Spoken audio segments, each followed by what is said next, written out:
Title: Quran burnings in Sweden, a test of tolerance or taking things too far? TLDR: Recent public desecrations of the Quran in Sweden have sparked riots, strained international relations, and caused domestic concerns, despite Sweden's historic reputation for peace and tolerance. Sweden's PM says it's the most serious security situation since World War II. But how far is too far for freedom of speech? In a world where freedom of speech is cherished, but respect for beliefs is paramount, Sweden's recent public desecrations of the Quran find the nation in the eye of a stormy debate. This isn't just about a book being desecrated, it's about the cultural, religious, and moral dilemmas that arise in a progressively interconnected globe. Imagine a peaceful, open-minded country that's often held as the gold standard for tolerance and neutrality. That's Sweden for many. But what happens when certain acts threaten this image?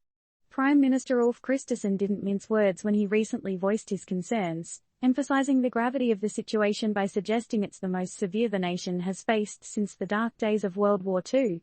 Now, that's heavy. But what's leading the nation's leader to such a grim comparison? Diplomatic fiasco, anyone?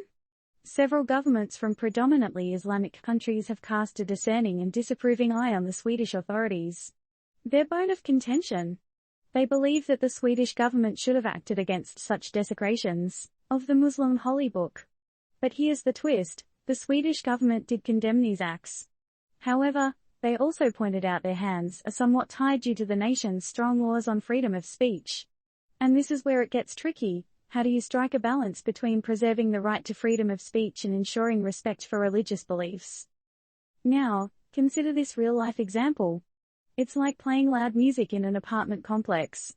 Sure, you might have the right to enjoy your tunes, but does that mean you blast them at full volume, disturbing your neighbors? It's about knowing where to draw the line, right? Sweden's international image has been put to the test. But isn't this a dilemma many nations could potentially face? In an era where the lines between freedom, respect, and intolerance blur, where does one nation's right end and another's respect begin?